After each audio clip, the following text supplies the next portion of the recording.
Hi, this is Zach Mead with the Bulletin Board Heroes here at Vox Markets for Thursday, the 18th of November. Starting off with Avacta, which looks as though it may be seeing the light in terms of the bull argument. We've got that line of resistance just breaking there around £1.20, which was, I suppose, the obvious range top there.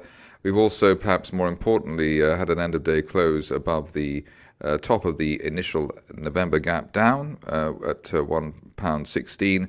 So the end of day close above that gap close buy signal, along with the break of the 50-day and that June resistance line. That suggests that at least while we're above 116, looking towards that July resistance line projection, currently pointing as high as £1.53, which seems rather ambitious, but sometimes it pays to have a positive mindset. On to Braveheart, where those with a positive mindset may have not been too happy until today. The shares breaking that line of resistance there from the end of April. And quite interesting in the sense that you can see the volatility went really low ahead of that move, and we've now exploded to the upside. It'd be good to see an end-of-day close above the old October resistance and the 50-day moving average at 33.6 pence. If we can get that, then we're looking towards, logically, the 200-day moving average at 48, maybe over the next 2 to 4 weeks, or perhaps even sooner, the way things are going, maybe by the end of the month. So looking pretty set fair for Braveheart. If you're a fan of the shares and want to dream of higher targets, then maybe that line there from beginning of August up towards the 70, well, it's about up to the 70 pence area could be on the cards. That would be like the top of that notional triangle that we've had since August. On to another stock which is going great guns at the moment, Chamberlain. Here we already had the break of that resistance line there from April, so just tidying that line up a bit. I suppose you could say that was around the 7.25 pence level. The stock also motoring today. We'll see if it's a coincidence or not with Braveheart. And end of day close above the mid-October resistance, 7.75 pence, and the 50-day moving average.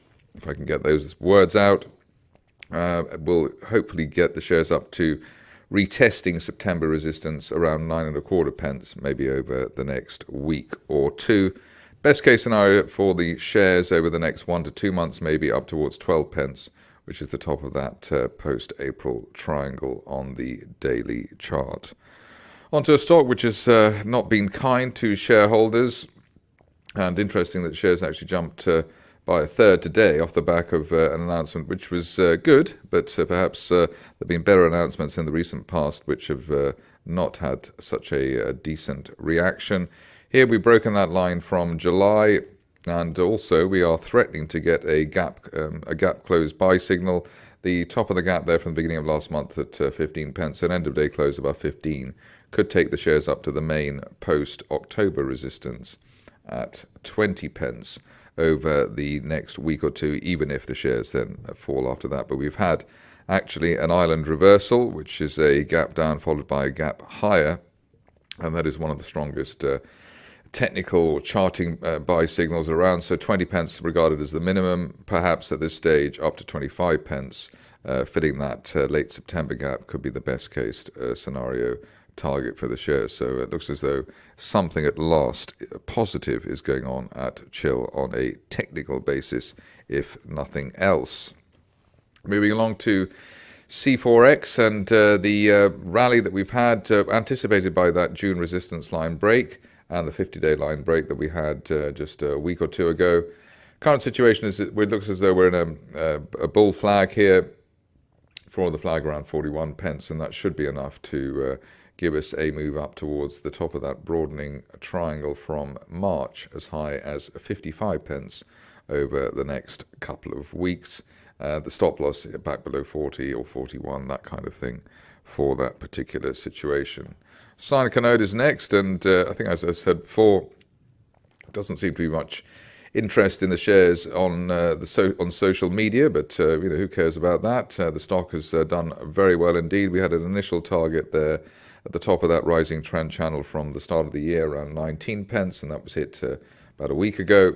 We had an optimistic target there at the March resistance line projection, which has just been hit now at 29 pence. So I'm not sure whether I dare go any higher in terms of the target, but I suppose we could be looking at the upper 30s in that July resistance line projection if we can get a weekly close, say, tomorrow above 30 pence. So above 30 pence, the possibility of a best case scenario target by the end of the year up to 40 and that July resistance line. On to Hummingbird, where the shares had a rather nasty looking island top there, a bull trap island top through the 200-day moving average, double top as well.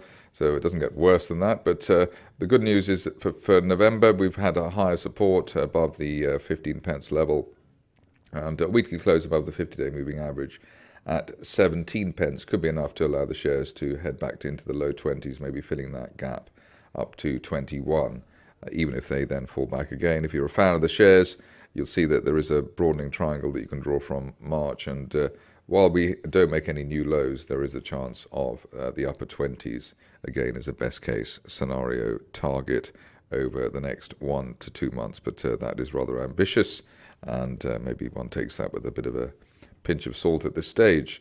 On to Iron Ridge, where I suppose the great mystery is why the shares are still around the either side of the 20 pence level.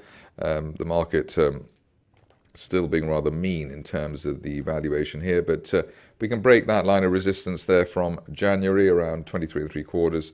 There is a chance eventually, maybe early next year, to see the shares up to the upper 30s, 37 pence at the top of that rising trend channel from this time last year. Good to see Mode Global deliver in terms of the recovery that was penciled in with the bounce off that February support line. I highlighted that, I think, earlier this week or last week, that kind of thing. We had also a divergence there in the RSI window, so we're suggesting that the shares could deliver a rally, and they have, and a gap through the 50-day line. Pretty impressive while we're above that at 38 pence on an end-of-day close basis, looking for at least the 200-day moving average at 46 pence. Best case scenario target up to 60, maybe on a 1 to 2 month basis, but obviously it's still rather early days. Going on to a stock which has had its, I think it's had one or two critics for some reason, I'm not quite sure why, but interesting charting position here at Net Zero. It's obviously got the coolest ESG or sort of COP22 friendly type name, but here we've got a break of that line of resistance there from October, call that around the 3.7 pence level, and while we're above that, looking for at least a move towards the 200-day moving average at 4.4 pence, just for starters, maybe over the next 2 to 3 weeks.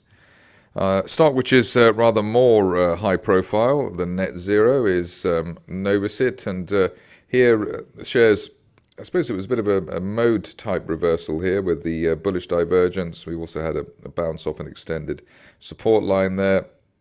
Say actually that the initial target here has already been hit, and that might explain why the shares are actually now flat on the day.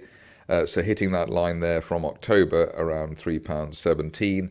And so if you're a fan of the stock, you'd want to see no end of day close back below the 50-day moving average of £2.70. Let's see if that holds as support. Above that, you've got 3.17. Then obviously we have a chance then of filling the gap back in September up towards 342. So the levels here really 270, 317, and then up to £3.43 on Novasit. Just a couple of stocks to go now. One is a bit of a lap of honour, a stock which has just kept on getting stronger and stronger, Panthera. Here we broke that line of resistance there from September and the 50-day moving average at 11 pence. We were looking for up to the 200-day line at 14 pence initially, best case scenario target up to 20 pence, and that March resistance line projection hopefully over the next 2 to 4 weeks or less. Finishing off with Valerix, which had its moments at the beginning of the month with that spike up to, what was that, 64 pence. Current situation, it looks as though we've got some decent support here, just at and around, well, at and above the 30 pence level, just above the 30 pence level, in fact. So with the latest bounce for the shares, I suppose we've got an end of day close stop loss back below 30 pence, but otherwise we could see the shares up to at least the upper 30s, even if they fade away again off the back of that persistent support just above 30 pence. That's it from me today. More updates tomorrow.